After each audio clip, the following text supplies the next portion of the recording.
Following program is sponsored by Tropical Acres Steakhouse. Hold the Mayo. It's time for Mike Mayo's Lunchbox. Find out what's being served with Mike, Defo and Lubie, the only show that covers food, sports, and the proper maintenance of your car. And now, a man who had the distinction of having an entire health clinic named in his honor, Mike Mayo. I want the flim flam sauce with the awesome fave with shafafa on the side.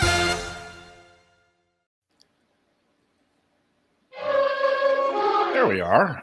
The music right on cue. It means it's time for another week of Mike Mayo's Lunchbox. Welcome, everybody. I'm getting us all booted up in all the places we need booting. And I'm going to greet the fellows today. We're back at home after a very lively week of way too much fun, frivolity, eating, and losing gambling tickets in my case. Jeff Defo the Forest, how did your weekend go? As far as gambling goes, it wasn't favorable, although the Mustang bailed us out with a giant slot hit. So that was good. So I didn't feel too badly about all of the sticks that I put up in smoke at the sports simulcasting book there on Friday or Saturday. But no, in general, very, very good. Very peaceful weekend all the way around. Dodged the rain and got on a couple of walks of life and ready to roll here with the continued vital transformation of the DeForest body chemistry. Well, I'm trying to do the same, but let's see. Lubie, how was your weekend? Did you do anything out of the ordinary, special eating or celebrations or even any exercise or gardening or pool maintenance? I can't wait to hear about it. I'm sure. Lots of exercise considering my sister and brother-in-law were finishing up their time in Greece. So it was our turn to have my nephews. And at 8 and 5, they're really the definition of 8 and 5-year-old boys. They are literally nonstop. Thank God for the pool. It's literally why I keep the pool in such good condition, is for when they're here and our future children, because we never go in it. But I know it's the greatest thing when you have kids, because you just go to the pool, go to the pool, go to the pool. And we went 5 times in 3 days. Tire them out. Just get them tired out. They run around. Were there any injuries, any scrapes, bruises, stitches? No hurts, no injuries. Good. We actually... When I don't go with them, they fight more. So when I swim with them, so I swam a lot this weekend. And thank goodness for the pool. I will say, as someone who grew up without a pool, I feel my mom's life would have been a lot easier if we had one. So let me ask you this. Was this like instant birth control? Any thoughts of hatching any little lubies dashed by the exhaustion of seeing what they sprout into at ages 5 and 8? And that's not even included. Shirley does say every time they leave is like, you sure you want 2? Like, one's not so bad. I mean, you had one, so I'm sure from experience you would say that, especially one girl.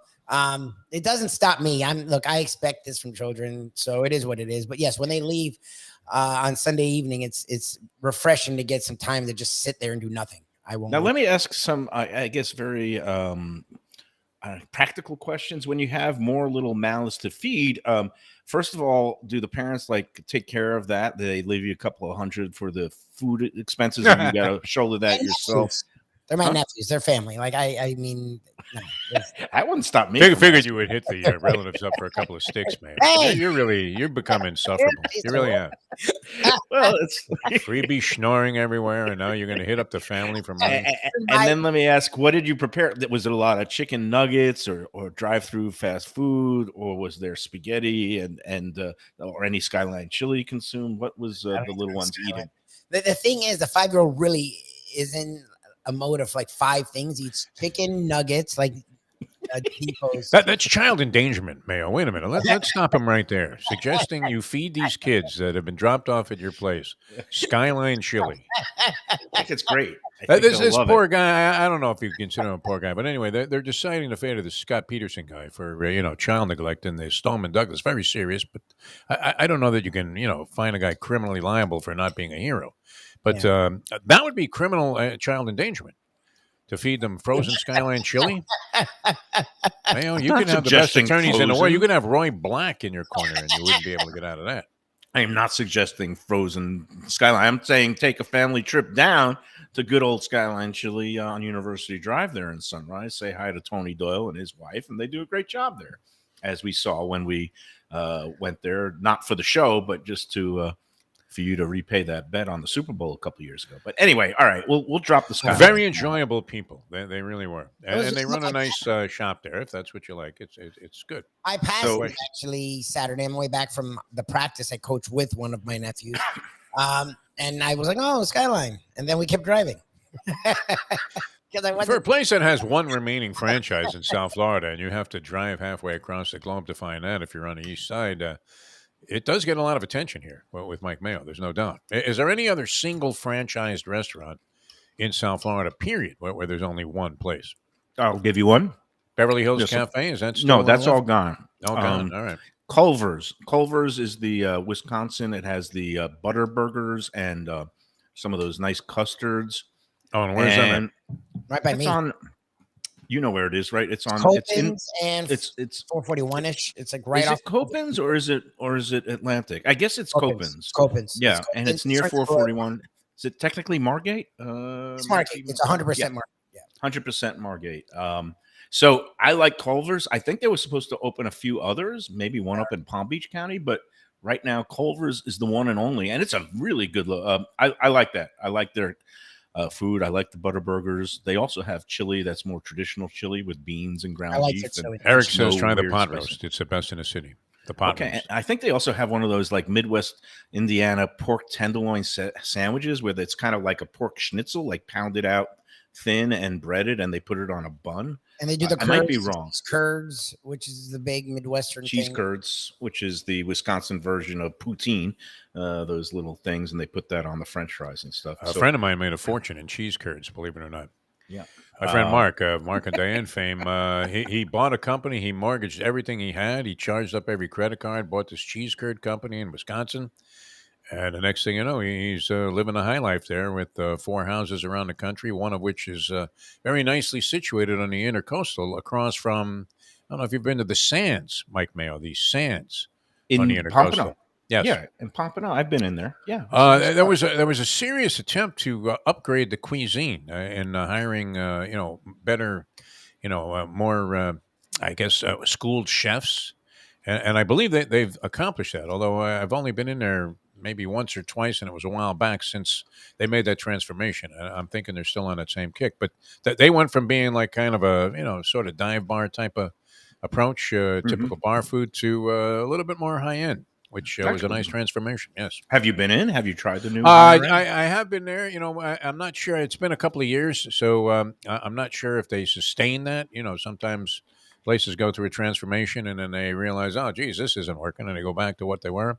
But I'm assuming that they kept going in that direction and really seriously upgraded what they were offering in terms of food. Well, now you've given me a brain teaser. And it's a good question. If Great anybody location, though. Great No, location. Forget about the Sands. I'm talking about single location of like national franchises that are in South Florida. So Yeah. we've got Culver's, we've got Skyline Chili. Anybody else out there on the chat line can think of any? But what about Sonic? I mean, there's a Sonic There in wasn't that. two.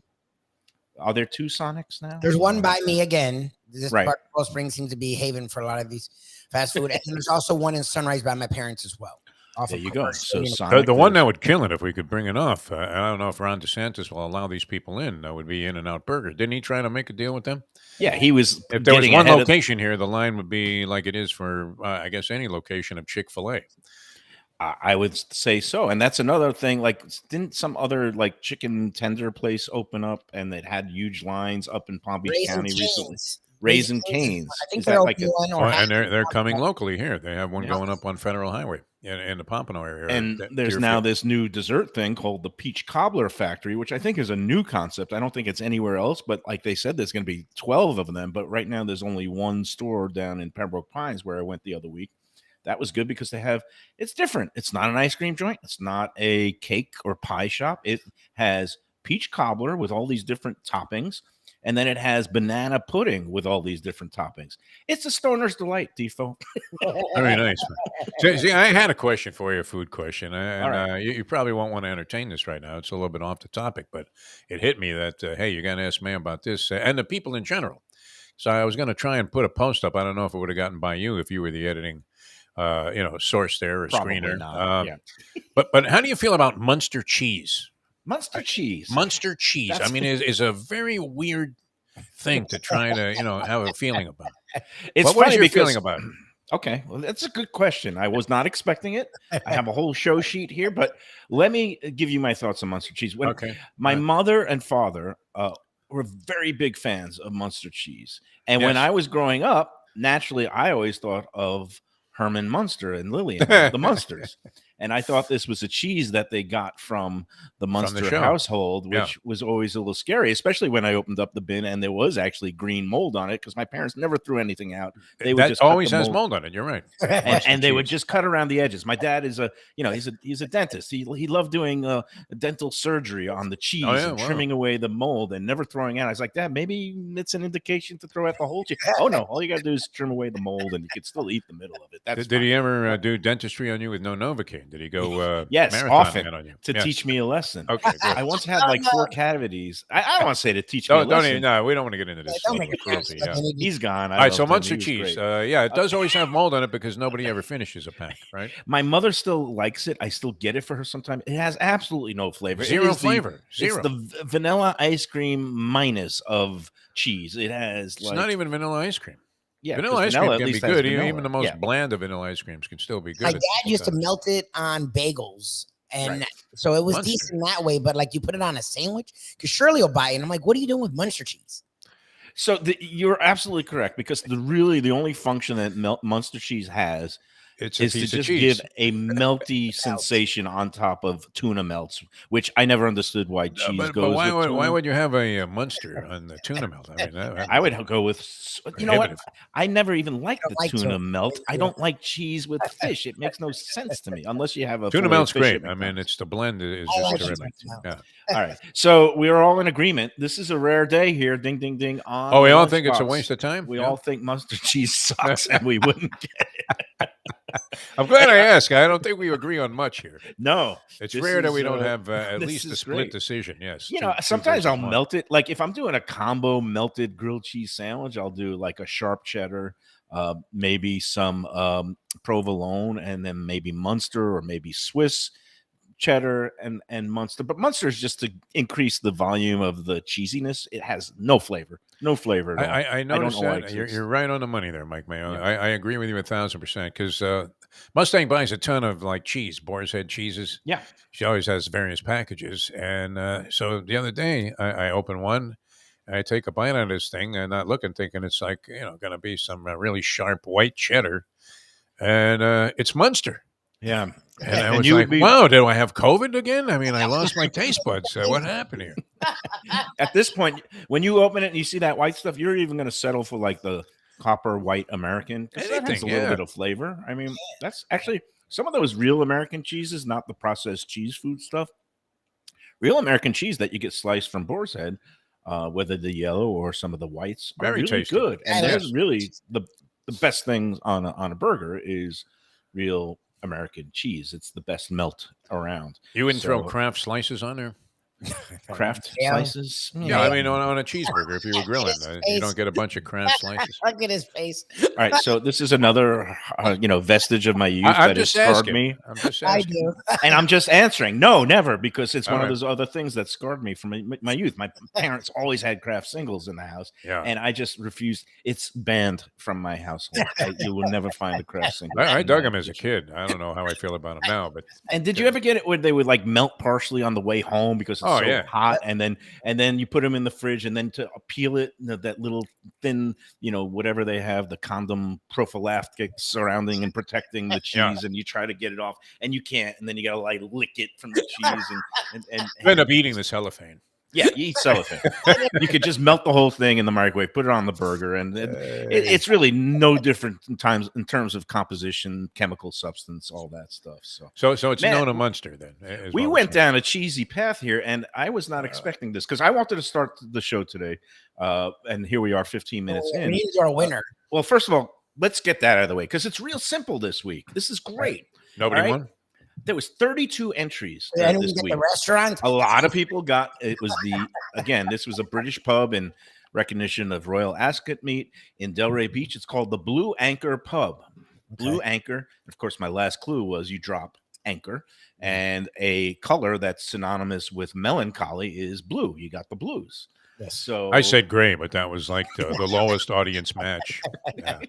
yeah, if you were on Match Game, It you was would- on the Family Feud. survey I would have got, says, oh, geez, what an idiot. There's only 6 people agreed with him. I can't even believe Family there were that Feud. many. Yes, survey Yeah. says Eh. 12. Sorry, 192. You All just of a fell sudden, short. Steve Harvey's flashing a big mouthful of teeth. Yes. So, all right. Well, we've got to salute because, all right, there's the funny part. You gave out the chalk, your chalk eating pig, Super Chow, Blue Chow. He did not hit the board. Only because of the as food favorite. angle. I didn't really Yeah. look at the race. Well, he was. Although I would have been likely to pick him anyway since he lost. Most of our entrants picked number 7, Super Chow. I was shocked because the horse I gave out, number 1, which was Coziness or something like that. Only one person in our pool picked the number 1. He finished second, which would have been good for the That would have win, been good for the win. except for the fact that one person, we got to give big credit to Virginia Ginny Goodfellow. Wait a minute. She had this bomb? She had the number 6 horse, Field of 7, longest shot by far, 28-1. Oh, wow. And that was the Lightning Tones, number 6 for Danny Hertak, owner and trainer. I always love that owner and trainer angle when it's both the same person. Sometimes they're well meant. And Lightning Tones, number 6, 28-1, $58 winner on your tote board. We had the one and only Virginia Goodfellow had it along with the Blue Anchor Pub. So no little slips of paper, no hats, no drawings, no shakes necessary. Congratulations, Wow, that's Ginny. a strong score. I already was able to notify her yesterday, and her response was, "What a nice surprise." She gave me the date already. She probably didn't need the freebie because if she had 20 to win on this horse, it was worth 580. Well, Ginny says, "Thank you so much. Very much appreciated. I've never been there, and I'm looking forward to it." Oh, which good. is exactly what we want to do with the Gulfstream 10 I pounds. want to hang with this woman if she could pick Jealous. horses like that. Well, I'll give you the date she's going to be there. If you're back from AC at that point, maybe you could go meet Ginny. I've known the Hurdy man, Dan Hertank, I want to say 42 years. Nice. I've known him since I first arrived on the scene here. He was part of, I was doing a horse racing show out of Calder, a feature show, and he seemed to be on it every week because he was very prominent then in terms of putting winners in the winner's circle. And it's amazing he's still doing it, and he looks the same. Good Dan for him. Hertank. Yeah, so good guy. Is he cryogenically submerged during the day? I don't know. or- I mean, I'm sure he doesn't look exactly the same, but it's not one of those situations where if he went to a 40-year reunion of guys that he knew at Calder back in the early 80s, where, the first question would be, as it is with most people, what the hell happened to you? I hear that often now. Hey, anyway, so congrats to her. Now, let me get to, I had 2 phrases in my mind that I was going to start the show with. Okay. Number 1 is glide path to health, because this weekend, finally, after all the birthday Oh, celebrations, yeah? You're finished with all I that? finally feel like I'm back on the glide path to health. Well, and when I've got did ready- that start? Like What this day month? was Yesterday. Oh, yesterday. Saturday, I went to the Georgian restaurant with my new friend, and we'll get into that in a minute. But right now, I'm going to just say I got my little fat-free yogurt with some fruit. Oh, not again. Pieces This of stuff. Special K on top. That's a derisive Mexican whistle. Whenever you bring this stuff up, start slurping down a yogurt on this show. I mean, the people are on you, gonna say Mayo. That one woman that sent in that, just absolutely scathing indictment of eating on the air during the Delaware yeah. Chicken Farm show. I mean, she could not have been more spot on about I her should read criticism. that. You really read should. that. I mean, and Yeah. I would imagine on the chat line, you would find almost unanimous agreement.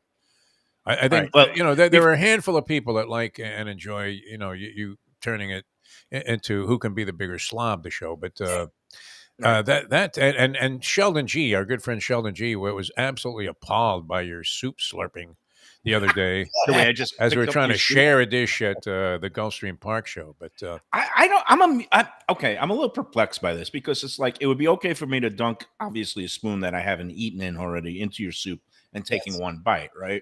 well, less offensive and Bigger mouth. grotesque than just But slurping if the I whole pick thing up down with the a big soup tongue. and just kind of gently take a sip from That one wasn't a edge, gentle sip. That and was and just then a- The the mouth was only, in it. the only surface that my mouth is touching is like this very bare edge where, on that edge, if you could eat the rest of the soup on the other how side. do you eat around that, though? I mean, it's like a guy throws up in your soup. I mean, how do you eat around it? You pick I out the didn't little throw up pieces the of whole vomit. soup. It's just one little thing. Aren't Is there there shrimp in your mouth? dispersion? Is there dispersion of saliva throughout the soup? Are there any physicists or nutritionists out there? I think because it was you, it became even more grotesque. Yeah. Well, let's in our face it. opinion, for Lubie and me. I mean, are you gonna? I guess you got time to get to this letter, but I thought. Okay, it was well, let me, and fantastic. just the second phrase. Okay, so number one was glide path to health. I feel like I'm back on that. I'm Yesterday glad. was a good Are day. you rollerblading And, or anything? and this, no, I took a walk this morning. Okay. But the second phrase that I come in to the show today with is social media agitation. Social All right. media agitation. I spent yesterday in a really, it's unbelievable because With the guy, is that what you were you going back and forth? there was all kinds of battles going on. Let's Eat all over the weekend. And the thing is, we reached this new unbelievable plateau. We hit 110,000 members on the Let's Eat South Florida group yesterday. A number I never imagined that You group got would. 10 grand in like a month.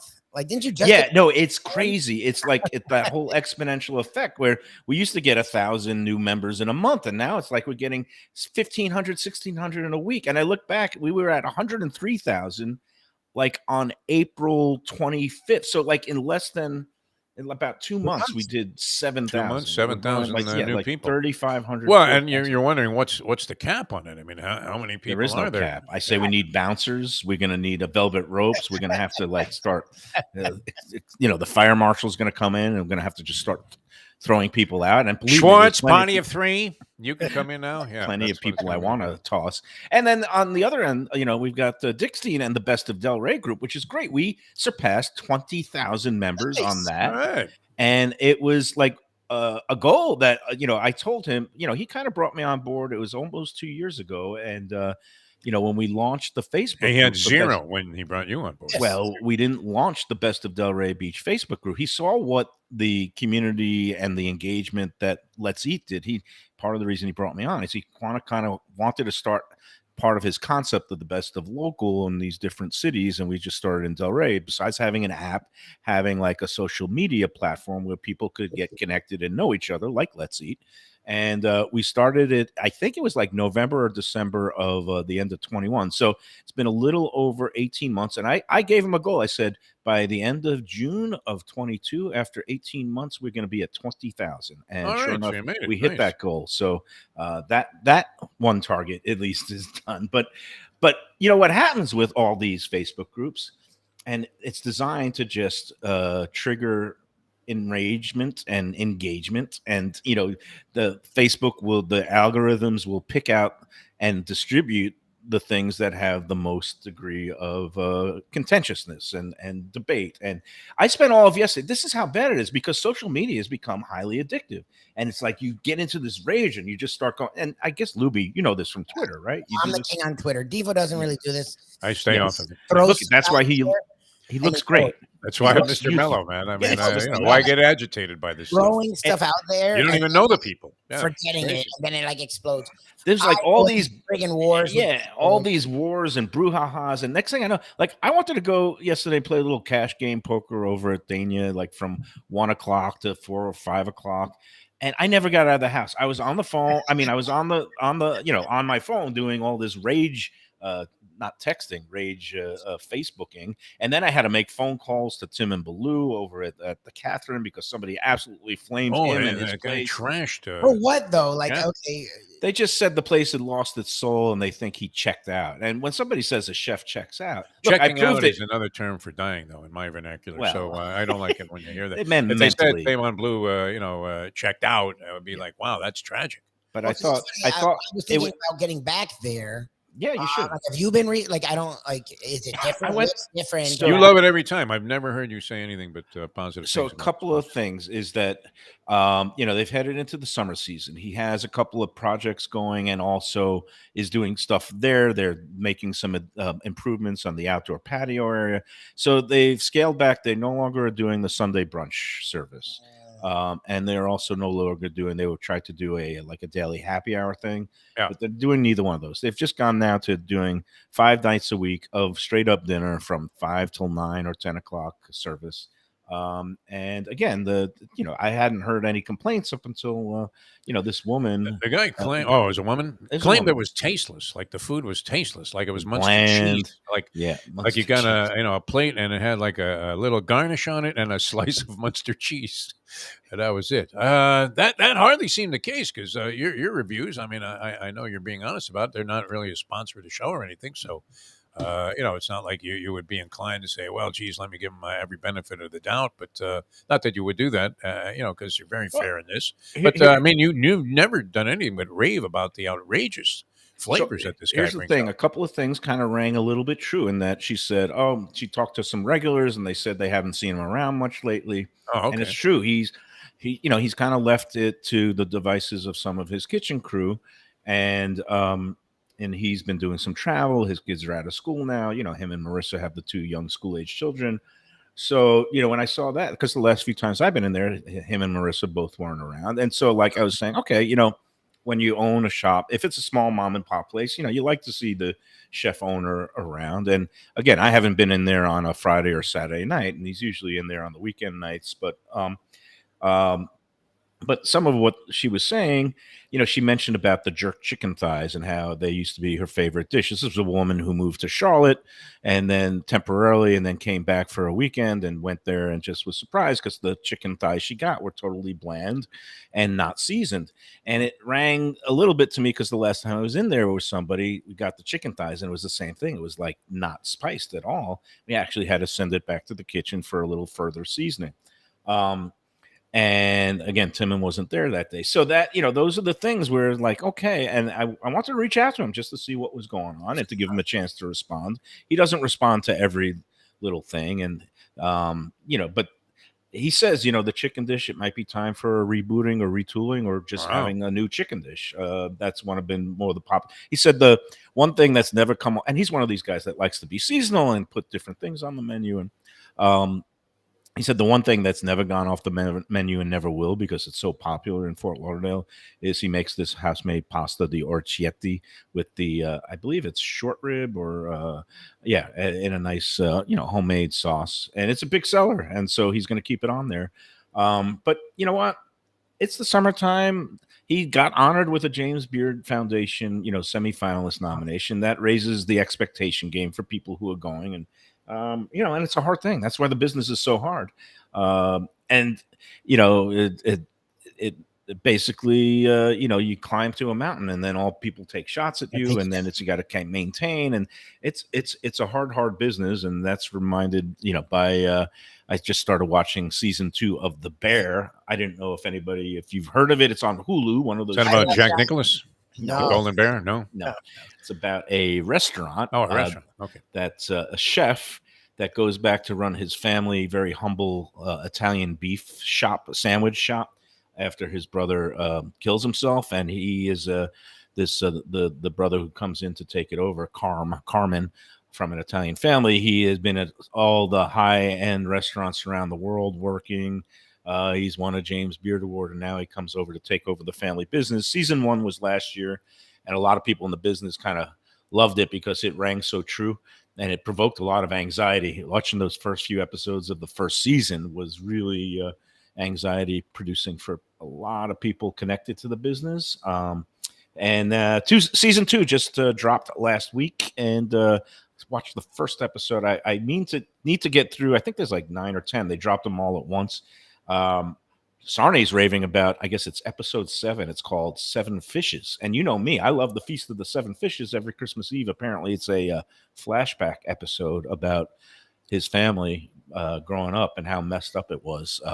Sarni says it's great. I don't want to hear any spoilers, but I don't either. I haven't started season 2. Don't. Okay. Oh, you did watch season 1? Oh, I love The Bear. The Bear was freaking great. Okay. And even my daughter recognized, I guess the lead actor was on something else. So He was on Shameless. Shameless. I have no idea what Shameless is. It was a long-running show. William H. Macy about it was a great show. Family, but a great show. Okay. It was too much for me, but my dad loved that show. It did like 8 to 10 seasons on Showtime. It was Right. on, Yeah. No.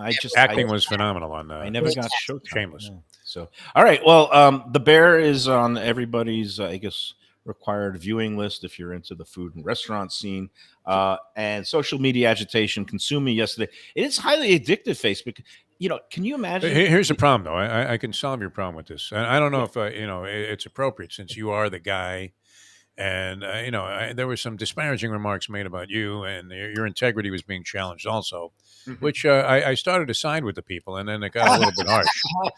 But the mistaken intellectual pursuit of getting in the last word is something that I mean, it can be exacerbating because it never stops. I mean, Right.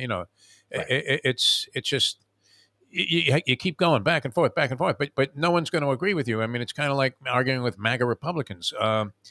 Just let it go. After a while, you just say, Well, "Yeah, what I sure, do that's a is good idea. Let's stop everything. Well, Let's what eliminate I all did, freedoms." when I feel like I've exhausted all rational, argument and making all my points, and they come back with blah blah blah, you just proved my point. I was like, you're right, you win, and then I put a little trophy up, and they're winners. But see, there's a snide comment there, right? That's- Going of along. You course. just have to let it go. I mean, No, let the I other don't have person to do have the anything. last word and say, "Okay, that gotta- person's crazy." I gotta be me. You want me to start singing? But I'm telling you, Michael, you're going to come to the point where is- you won't need to do that. I'm the Brooklyn boy, and if Yeah. you're gonna start, I'm gonna finish. That's what I say. I'm a peace loving guy, but I will, I'll come in self defense. And if you're gonna start with me, I'm gonna. You're gonna going to finish. slug Brian Cox of the Dolphins at one point. I was. Just to make Hey, a let's point. do the first commercial break, and then we'll. I'm going to read this text again. I'm getting hit. From I'll all say this though sides. about the woman. I Yep. guess it is because I did sort of glance at that, and I don't get involved in the arguments when they get too heavy. It's just like, all right, enough already. But she did choose a lot of restaurants. She mentioned like No, I a don't lot know, of good like ones. 6 or 7 restaurants, including the Catherine, that all seem to be Good. highly recommended by the people by on us. this show and Yes. also in the Let's Eat group. She had good taste. That's why I Yeah. gave her review credence. That's why Okay. it resonated with me. And yeah, But don't she fight with mentioned- people about it. It's not worth it, Mike. She It's just not mentioned worth even it. keel. Well, I wasn't fighting on that one so much. It was the other one about the split check and the tip guide that was wrong at Milk Money Bar. Well, that was a weird one too. That was the What one was that was a brew house. I don't want to get into that now. What I do want to get into before reading this very accurate text about the disgustingness of me. But I referenced all First- of us. Yeah. Well, okay. Yeah. But first of all, I want to welcome, going to be joining us on the sponsorship lineup is Casa Calabria. Yes. Or Yeah, Calabria. Frankie. Wow. Are we going Frank Friday? What's the deal? Talrico. Formally sponsorship will begin July 1st, but wanted to welcome him and Casa. Why do I got that Brooklyn Casa accent? Calabria. What? It's all right. Casa Calabria. Is that a Brooklyn thing or Long Island? Casa Calabria. Casa. It sounds more. Casa I'll have the Casadilla. I don't know. Where would you say that? I'm not Casa sure. Calabria, paying tribute to Frank Talrico's Calabrian roots, the southern Italy, the toe of the boot. But that's in his Ocean Manor Resort Hotel up on Galt Ocean Mile. We're going to be going in there, the three of us, not to do a show just yet, but just to eat. And because I haven't been there for a while, and I want to kind of just familiarize myself with the menu again and talk to the chef and get the vibe and the entertainment. We're going to be doing that this Friday, gentlemen. It's going to be a fun time. Oh, very But nice. you guys out there in the audience, Are we invited to this one, Michael, or is this one I just said the private three deals? of You, us, Bonnie, Frank. and Casal. We're in. We're Yeah. in. We're in. All right. This is Frank. He's got us set up. The Mustang loves the Friday night. place. She's ready to go. I So, told him it's going brace to be yourself 5 for of that. us plus him. You know, Yeah. there's 2 of you and 2 of Lubies and 1 of me. Wait a Still, minute. You're not going to bring the girl? I'm not bringing anybody at this Okay, point all right. because I eat enough for 2, and that anything more would be a little bit rude. But she's got restaurant decorum and Oh, yeah, etiquette. absolutely. So I Not would a bring matter her. of her. She's totally ready. You don't want her to for- meet for us. That's what it is. That's it. You got it. I don't blame you. You know what, Michael? That's a good thing. Come by yourself. So Casa Calabria, up on Galt Ocean Mile. You know the address, right? I don't. 4040 Galt Ocean Mile would 4040 be Galt the Ocean Ocean Mile. Manor Hotel. It's a So- classic. Yeah. And you can park across the street there if you don't want Yes. to valet, because don't be intimidated by the sign that says your car will be booted immediately as soon as you leave. If you're using this parking lot, because you can park there, so that's an alternative. Great So, place, but a great spot, real great spot. yeah. And again, Italian classic cooking, overlooking the resort, the ocean, and the beach there. So it's a fine place. Frank Tellerico is very particular about stuff. And as we discussed when he was on the show, you don't always get that on the beach, right? They know they can get by with cutting a few corners here and there in terms of quality. But when he was explaining the whole thing about the gnocchi, Oh, the gnocchi with the Yeah, ricotta, yeah. and he's not cutting corners. He wants it with the pillowy, fresh And ricotta. the chef's screaming at him and he's got a meat cleaver, and he's going, "It's going to cost us 5 times as much, Tallarico." It's Frankie usually doesn't the other care. way around. Usually Yeah. it's the chef that wants the really expensive Exactly. ingredients, and the owner is saying, "Nah, can't we do it? What are you Just talking use the about? Use potato." Munster cheese. Yeah, we don't Well, need look, this. well, I'll give the chef credit because the first time we went there, a bunch of us went there like a year or so ago, and I got that dish because it's very similar to the pear pasta that I just had at Truly Italian. And the portion's small. It was delicious. I literally brought it home, and Shirley ate the thing because it's her. It was gorgonzola cream sauce. It was spectacular, but it was like $30-something, and it was a small portion. So this was at Calabria. Calabria. Oh. So me, Oh, and Calabria. I didn't realize how high quality the ingredients were. Like Mayo always talks about good ingredients, but I figured, okay, so 20 something. I'm like, They're 30. little clouds. They're little clouds, and they sit so nicely in your stomach. Sometimes you eat these potato ones, and they're like lumps, and they just sink like rocks. This thing, We'll have a you'll be knish. Yeah, you'll be doing the I don't know, the merengue afterwards around the piano. I don't But even when know Frankie explained it's that much money because instead of potato, they use straight up ricotta for the freaking outside. I was like, oh, that makes a lot of sense. It's $30 because you're not going to find this anywhere else. No one's going to be willing to go to this high level of a quality for this dish, and it makes a lot of sense. And it was spectacular. Like Shirley and I were talking about it for days after, like when we had it. You know what? But Value. I mean, the prices there that may be on the high end, but No, but it's good value. Extremely reasonable. That's Yeah. the thing. There's a reason it was that price. Good value is it can be a little bit, a couple of dollars more than maybe you find the same dish other places. But if you eat the whole thing and it sits like a cloud, that's great value, and that's worth the money. I'm always willing to, spend a little for quality. But there, you don't have to spend a lot. I mean, they have the, some of the other pastas and the meatball, the appetizer. Reasonable stuff. Looking forward to getting in there. You guys should check it out too. Casa Calabria, called Ocean Manor Hotel. Welcome to the Lunchbox, Frank. Looking forward to seeing you at the end of the week. How about this? I mean, he was very proud of this, and this would be something that was easily verifiable. But on all of the review sites, he was rated ahead with Casa Calabria of the Casa D'Angelo and also Monterano. So the food there is dynamite, and you're not paying that kind of arm and a leg for or high end prices for that kind of quality Italian food. All right, we're coming back with more. Mike Mayo back on some kind of kick, which is good.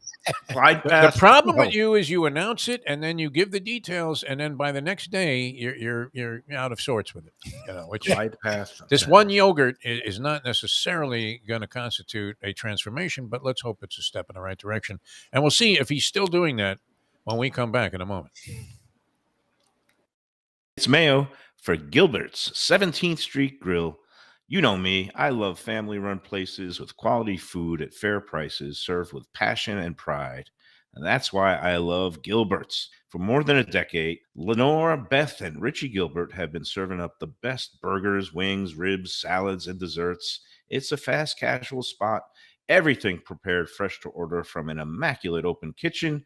They're at 1821 Cordova Road in Fort Lauderdale in the Cordova Shops just south of 17th Street. Open every day but Sunday. One of my favorite burgers in South Florida. Big, round, juicy pucks of 100% Angus beef, char grilled to perfection. And don't miss the sweet potato fries on the side. They're legendary. Go to Gilbert's, feast, and be happy. Tell them the Lunchbox sent you. When I'm looking for some wicked good food for a wicked good lunch, there's only one place to go. That's Wicked Cheesesteaks in Fort Lauderdale. It's at 4824 North Federal Highway, just south of Commercial Boulevard and across from Holy Cross Hospital. My friend Brian there, he will hook you up with some really tasty treats. They've got cheesesteaks just like the best you can find in Philly, along with lobster rolls, because that's where he's from, Maine originally. And they have wings and pizza and everything you want to have a really good time. Wicked Cheesesteaks, they're open every day but Tuesday. Go in there on a Wednesday. They got buy one, get one on cheesesteaks from 5 to 8 p.m. Check them out online, wickedcheesesteaks.com. Tell them the Lunchbox sent you. If you're looking for a great place for steaks, seafood, and more, go to Tropical Acres Steakhouse and Butcher Shop. It's at 2500 Griffin Road in Dania, just west of I-95 in the airport. They've been there a long time, since 1949. That means they're doing something right. You'll get old school hospitality from the Studiali family, along with great value, tremendous service. Of course, you could also go into the bar for happy hour every day, 4 to 6. The early bird special runs from 4:30 to 5:30, and they have great value all night long. Also, a butcher shop that's open every day from 10 a.m. to 6 p.m. except Sunday. The dining room is open every day at 4:30 except Sunday. Go to Tropical Acres. Tell them the Lunchbox sent. Mayo here for Delaware Chicken Farm and Seafood Market. Since 1951, family owned for over 70 years, the home of freshness. I've been a customer for over 3 decades, and it's the place to go for poultry, steaks, meats, and of course, their unbelievable selection of fish and seafood. They've got it all: Key West pink shrimp, grouper, snapper, lobster, and of course, Florida stone crab claws of all sizes. Don't forget their famous fish dip and a full selection of prepared foods. It's located at 4191 North State Road 7 in Hollywood, just across from the Seminole Classic Casino. Owner Doug Carter and crew will take great care of you. Make sure to check out their weekly specials and daily catch online at DelawareChicken.com. Quality, value, freshness, that's the Delaware way. Tell them Mike Mayo and the Lunchbox sent you. Do you like pizza? Who doesn't like pizza? Well, my spot for pizza is the Pizza Spot. It's in that little bit hard to find Riverside Park neighborhood of Fort Lauderdale, but it's totally easy to love. It's at 601 Southwest 12th Avenue, New Haven style, a pizza from Wade and Reese. It's a lovely outdoor spot. You could also pick up pies to go at 754-779-7788, 754-779-7788. Again, they're open every day but Monday for lunch and dinner. Some of the best pizza I've ever had. Go to Pizza Spot. They also have subs, salads, and more. Tell them the Gambling Gourmet sent you. If you like seafood in a comfortable setting, outdoors, even keel fish shack at the corner of A1A and Commercial Boulevard in Lauderdale by the Sea, that's my spot. It's upscale food in a down-home setting. The chef owners, Dave and Brad, do a terrific job with all the seafood classics that you want. They have the best grilled oysters in town, bang bang shrimp, lobster rolls, and deli fish specials. They also have weekend brunch Saturday and Sunday. They have deli happy hour 4 to 7, and they also have other weekly specials like mussels on Monday and oysters on Tuesday. Go to Even Keel Fish Shack and tell them that the Lunchbox sent you. All right, we're back on a Monday at home, and we've had some adjustments on the schedule this week. We've had to, I guess, reschedule. We thought we were going to get Dusty May, the FAU basketball coach, tomorrow, but he has a conflict now, so we're going to hold off on that for the time being, and we're going to get up to Talia's Tuscan Table sometime in July with Dusty May. And also the Arbiters, the hot dog eating contest that we were going to do at the famed legendary hot dog establishment in Miami. Also, we're going to have to push back a week because David Arbiter had a conflict this week. So I think what we're going to do, Defo, you're going to be gone in Atlantic City on your little birthday trip. But on your birthday, we're going to, honor you by stuffing hot dogs in our face. We're going to do it July 5th. Oh, beautiful. Perfect time. Yeah. We're going to go down. Hopefully. Let Chestnut set the bar, and then you follow up. Exactly. July 4th. Nathan's hot dog eating contest. Joey Chestnut will give us a target, and then everybody in the joint are going to try to match what he ate in 10 minutes. We'll see if we can do the 72 hot dogs among 6 or 7 of us, whoever is going to be on the show next Wednesday, but that'll be July 5th at Arbiter's Hot Dogs in Miami. We're going to juggle some things, but this Thursday we'll be at Aruba Beach Cafe with our friend Chef Chris, and I think also Phil and Kate Mara, the executive directors of the Visit Lauderdale Food and Wine Festival, are going to come out. I think they have some major announcements coming up this week about next year's festival, along with they're going to be, organizing this year's Dine Out Lauderdale promotion, which is going to be in August, and we'll talk a little bit about that. Aruba Beach Cafe is signed on. They're going to be taking part in the Dine Out Lauderdale promotion, so that'll be one big happy show on this Thursday, and then, of course, we'll be back at Gulfstream on Friday. Okay, let's get to this DM that I got from a woman who actually has some credibility. She was an editor of some of the suburban papers called West Broward newspapers in the 1980s. I don't happen to remember that, a little bit before my time. She knows she grew up in Brooklyn and knows a couple of my cousins that she grew up with. Oh, yeah, wow. Including the cousin that knows your buddy, what's his name on the morning show, the New York guy. The Polyman? No, he have him as a guest. He used to write for the Post. Len Robbins. Len Robbins, right? Yeah. All right. Great. Anyway, we're going off the beat. All right, let's get right to it. Hi, MM. Thank you for the awesome site that you run. I just love it. I've never been to Delaware Chicken Farm and was so glad to see your podcast. I just have one little suggestion to offer that might make your podcast so much better. I was enjoying your chat with the other guys. However, when you guys started to chew your food, please, capital letters, have the camera focus on the amazing food that we can buy at Delaware and not the two of you chowing down. It just wasn't too pretty and really so not necessary. She was assuming, though, that we had that production capability, which we don't. Yeah, I'm not switching the I camera. mean, the camera's in one spot and it's staying there. Yeah, it's not like a 3-camera sitcom. We don't have like a jib cam roving around there going, hey, get a close up of the host. Chooses to eat like a slob. That's not a year and a half now. We got Lubie's computer. We have Lubie's computer, and that's it. More cameras, but it doesn't matter. Mayo. What she's saying is, the minute Mayo wants to eat like a slob, go away from him. No, people like obviously But this is the big feature of the show, I believe. Let me continue and let her have the rest of her say. Obviously, we don't want to see you talk and chew at the same time. So maybe the camera could pan the food until you've swallowed and can talk without food in your mouths. Again, thank you so much for the site and the podcast. I hope you're not offended. Best wishes, Linda Z. By the way, she's a cousin of Andrew Zimmern, world-renowned food. It's not like she doesn't have a valid point by any normal standard. We mocked you. We don't like it. You can see our face. Her cousin eats bugs, snakes, spiders, and all minors, and they have the camera on his, face chowing down on all manner of because that's meant to be disgusting and have you, become more and more outraged by the level of grotesqueness that they're exhibiting. Whereas in the case of this show, when you do one of those megabytes. And then continue to ask the next question in an interview that, while turning green and schwitzing. I can understand where that might alienate a certain segment of the audience. There's no question. Look, I'm not offended by her point is valid. There's no doubt about that. There is by her statement.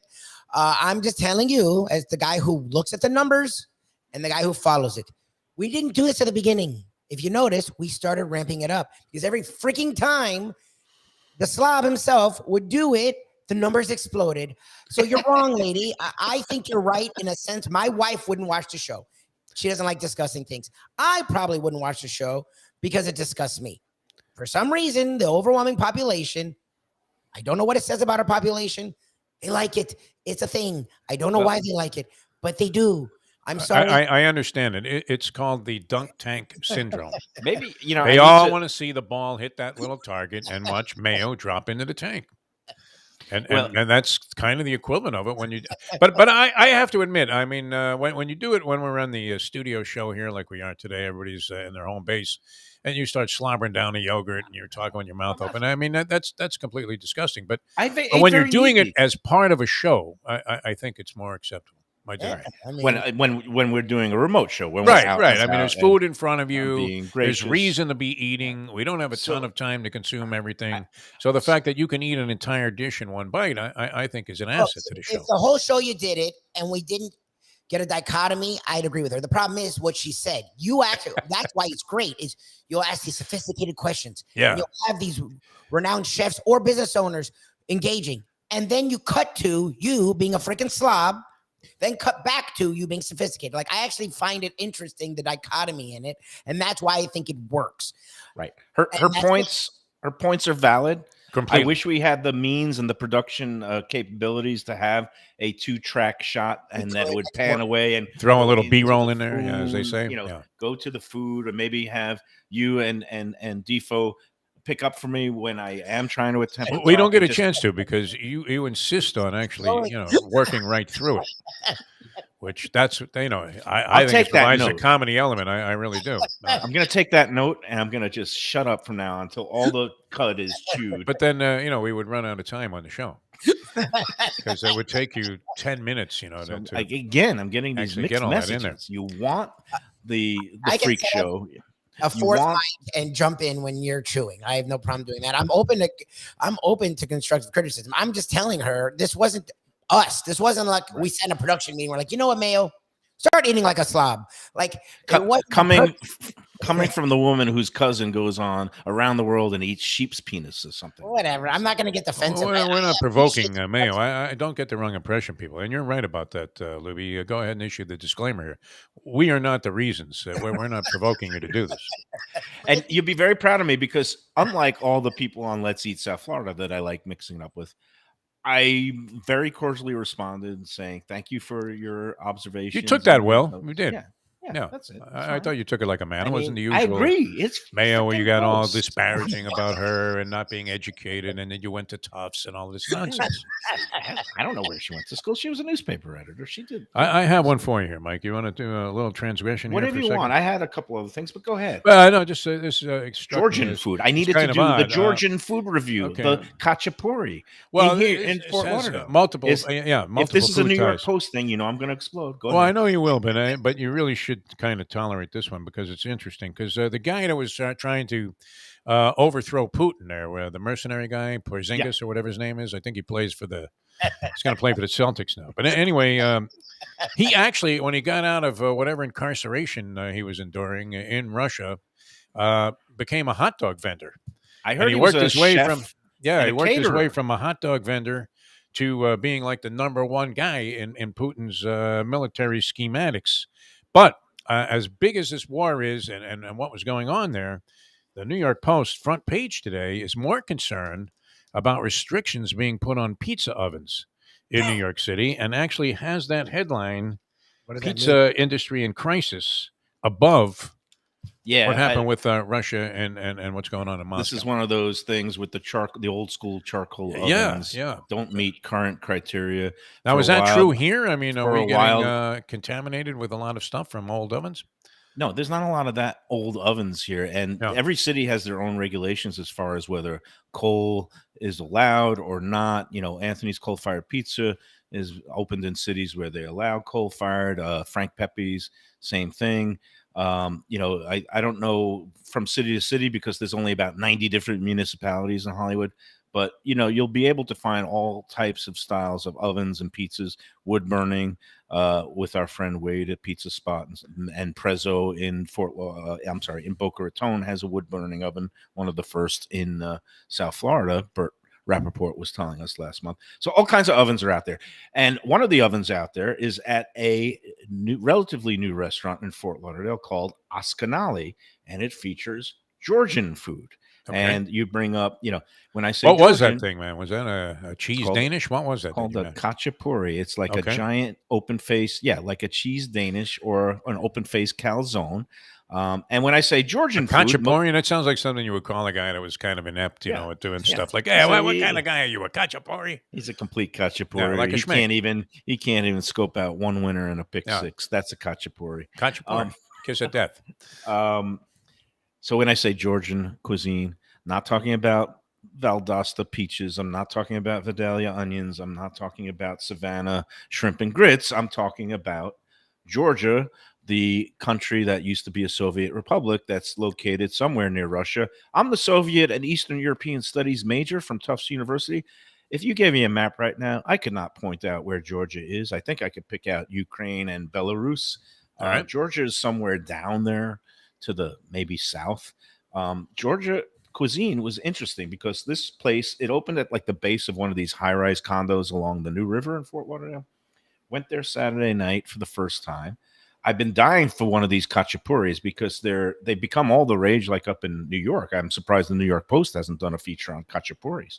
They're too But, worried about these pizza oven restrictions. But it's like a big dough, flaky dough, and they bake it with, in the middle is like a pool of cheeses, different cheeses. Thank God, no Munster cheese, but they have some what they call farmer's cheese in Georgia, which kind of has like a consistency of some cottage cheese. It's a little bit Cottage kind of frittata. yeah, but they mix it with some of the more cheeses that are more agreeable to American palates. I think they had a little bit of either some mozzarella and some other creamy cheeses that made it, stretchy and pulley. And then it's topped with a fried egg. And then the guy comes in and he mixes it all up into like a puddle. And then instead of eating with a fork and knife, the way you go about it is you tear into it, just like So no wonder the you love it. Yeah. slob and animal I Okay. am. And Valerie enjoyed it because at first I was, you like want to be proper, and I start because no, she's like, just take it with your hands and start tearing it up and dipping it. I was like, okay, this one is a So she's already thrown in the towel with you as well. she's a keeper. Yeah. She understands how you're supposed to eat in All right. different cultures. So and it was very delicious. And besides that, they also had a thing. They have dumplings. It looks like those Chinese soup dumplings, but these are Georgian dumplings. And instead of being filled with soup and meat, this was like mixed with a combination of like chopped veal and pork, and with a very peppery sauce and gravy. And I'm going to post some other pictures on the Let's Eat group with a full review. Place was interesting. It had some entertainment music, but it was like this guitarist who was playing Pink Floyd's The Wall and Jimi Hendrix. It wasn't like, I thought it was going to be some traditional like Russian folk dancing or something like that. But just a modern lounge area that was a little bit loud. We ate off to the side, a little bit pricey. But again, just for the difference, just because it's different cuisine and food that you don't see often in Fort Lauderdale and parts north. Obviously, there's a lot of Russian and Uzbeki and even some Georgian restaurants down in Sunny Isles and a little bit down in Hallandale, where there's these huge Russian-speaking and Soviet former Soviet Republic populations.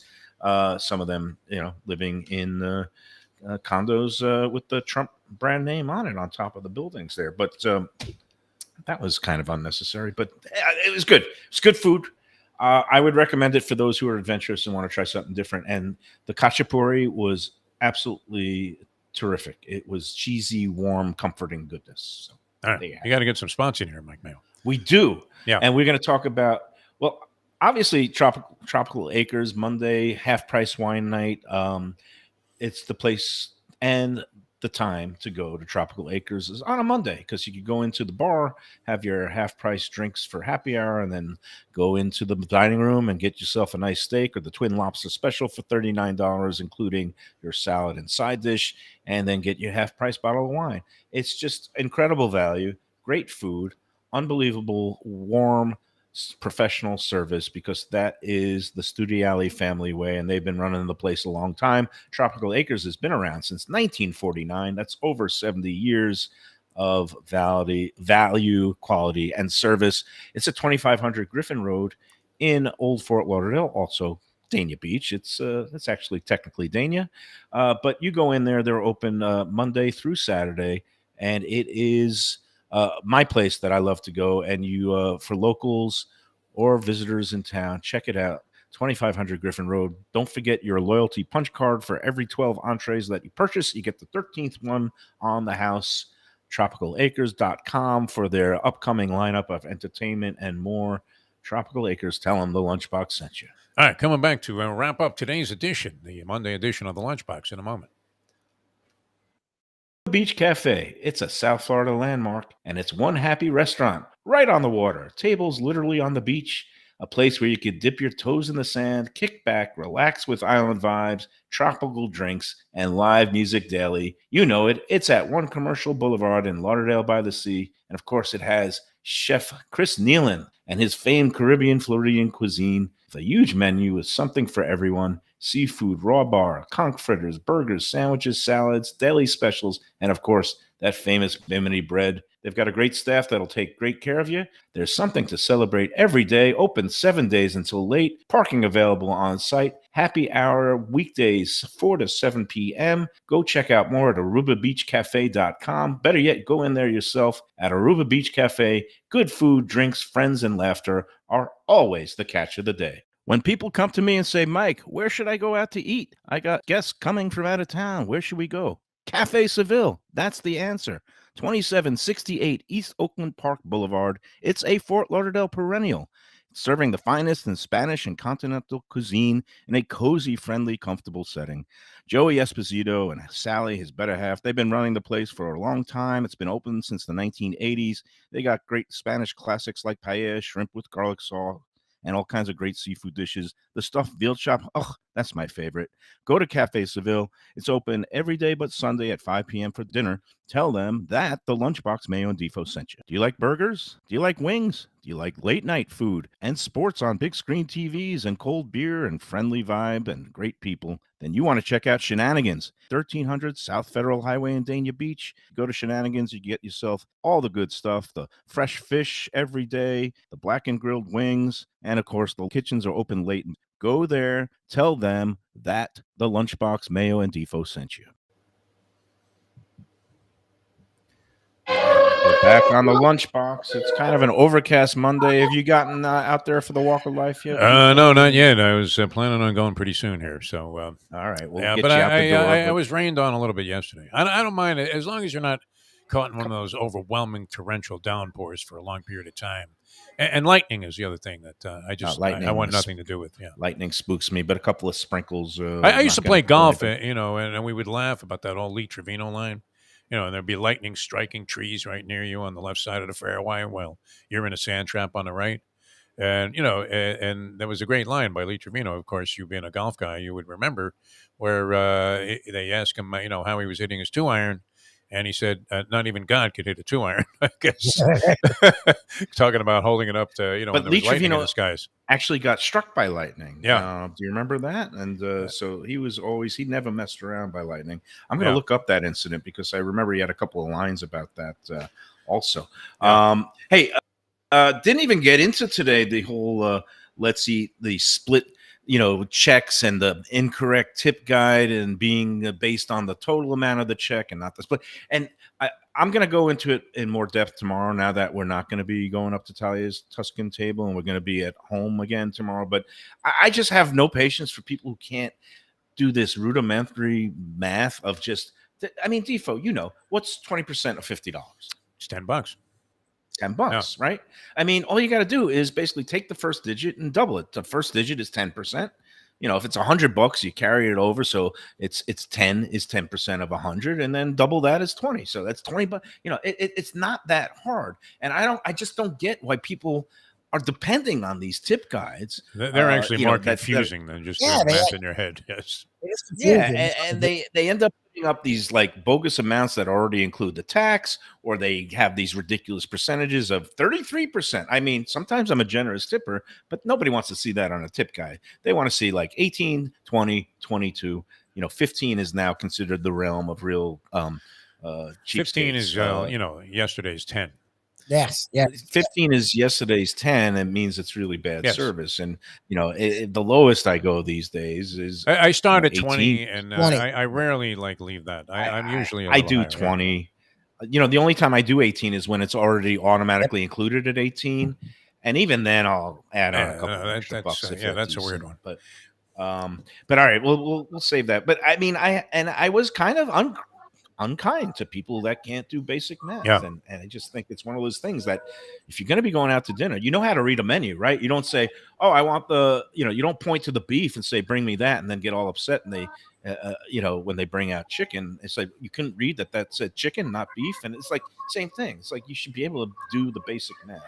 It was a weird one, man. These guys could have figured it out. Yeah. I want to give props to Delaware Chicken What a Farm great and Seafood job. Market. Yeah. Not only did we have a great time last week there where I stuffed my face, much to the chagrin of certain viewers, but Michelle went in there and bought a whole feast for our Sunday family dinner yesterday. She got in there yesterday morning. I said, did you mention, did you look for Jose? Did you mention the lunchbox and, me? She goes, no. Why would she mention you? Goes in there. Anyway, she did her best to get rid of you. She's happy to pay full freight without even. Probably would have paid extra if they didn't bring you up. But man, she got some great stuff. She got the fresh the conch that was sitting there, and she made her own conch salad, and it came out unbelievable. Nice. She got the Key West pink shrimp. and made a shrimp boil with andouille sausage and potatoes and corn. And then she also got some salmon. And I think we did a good job on Thursday because I said, "Oh, did you get the Alaskan wild caught?" She said, "No, they were sold out. They're not getting the next shipment till Tuesday." So I guess we did a good job of moving the Alaskan wild caught was all sold out by the time Michelle got in there on Sunday morning. So she got the great farm raised salmon that they have there, the Atlantic farm raised. And let me tell you, it was melting your mouth delicious. All the products you get there at Delaware, you go there, it's at 4191 North State Road 7 in Hollywood, right across from the old classic Seminole Classic Casino. But man, I was blown away by every component of last night's dinner. That she got from Delaware was superb. So you want to go there and tell them the lunchbox sent you, even though Michelle won't. So, all right, that's going to do it for today. Thanks, guys. We'll see you again tomorrow. Till then, enjoy every yogurt, enjoy every big bite of every sandwich.